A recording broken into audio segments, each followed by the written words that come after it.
Hi, and welcome to Hams Radio. I am Hams. Whether you are a new or returning viewer, just wanted to say thank you for your support. If you are new to my channel is all about finding a life after trauma. I will be showing the good, the bad, and the ugly when it comes to my own healing journey in hopes that it will help you in yours. Today I have with me Gizmo, my sister's dog, currently visiting her and my nephews, and she is out right now dropping the nephews off at their dad's. So she has a very anxious dog and he's been crying for her. So he's going to be joining us today. So today I just wanted to kind of talk about, hopefully it's a quick video, talk about having to fire my therapist. And I was only supposed to have one more at the end of the month with him before I left for my Peru trip. But I decided it was not in my best interest to do one more meeting, and this is why. The last meeting, something had happened, and I no longer felt safe to share everything or anything with him. And I'm going to be talking from how I interpreted what happened in our last session. It may not have been what actually happened. This is perceived order of events, and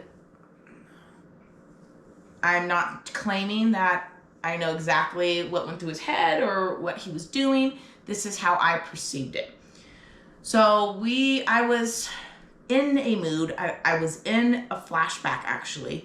I recognized that after the meeting, but I had probably kind of pushed a couple of his buttons. I was unaware. I was just in a mood, and I felt safe enough to express these thoughts because he was my therapist. At one point, it felt like to me that I had kind of hit a nerve.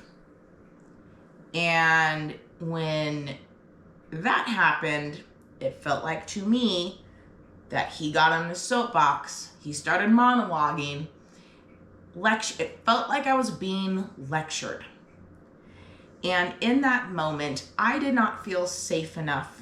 And in our situation, in our relationship, at that point, I lost my trust. I lost my safe feeling I had with him.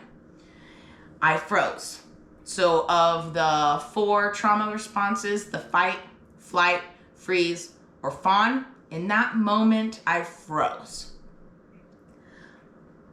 I did not want to listen to him. I was handling my own stuff, and that was a moment when I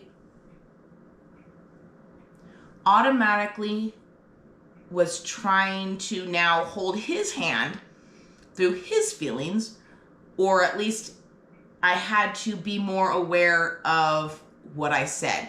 I could no longer be free to say what I needed to say at all. He even tossed in something that I felt like was a guilt trip.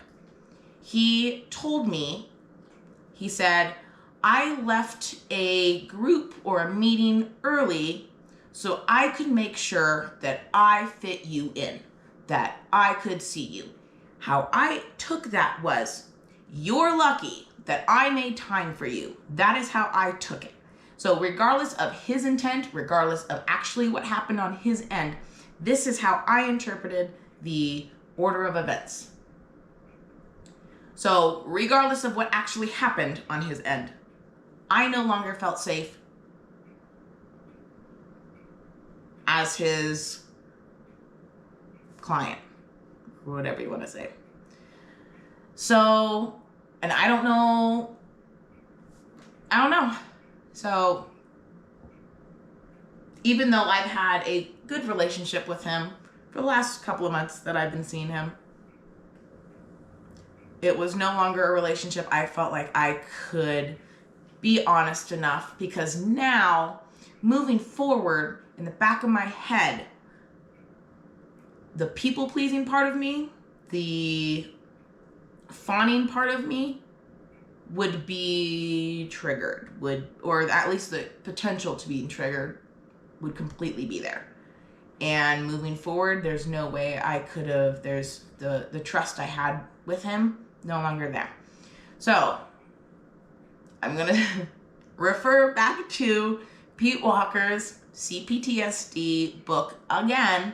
Like I said, I love this book. It put a lot of what I've kind of figured out into words, which is awesome. But there's a chapter on how to find a therapist, and I think that's phenomenal. So if anyone's looking for a therapist, that's wonderful. I don't remember what chapter it was. I think it was like 12 or 13. But yeah, so I just wanted to share that. And the relationship between a therapist and their client should have trust. It should have open communication. It should have the ability to be able to bring things to the front. And one thing, at least for me, I know whoever I'm dealing with will need to have done some counseling on their own as a therapist. And so, like, now I know moving forward what to ask my therapist if I find a new one. So, knowing me, I'm going to take a break from trying to find any therapist because that is my pattern. I know when a relationship with a therapist goes sour, I know I will take a break for a long time. Last break was 2 years, so we'll see. Anyways, just wanted to throw it out there about firing my therapist. Again, I was only supposed to see him one more time, but what happened in that session was enough to make me not trust him the way I need to trust my therapist. So that sucks, but yeah. So thank you for joining. Hi, Gizmo. Thank you for joining. And again, always thank you for your support. And I hope to see, I don't know where I was going with that. Have a good day. Bye. Come on. Come on. Good boy.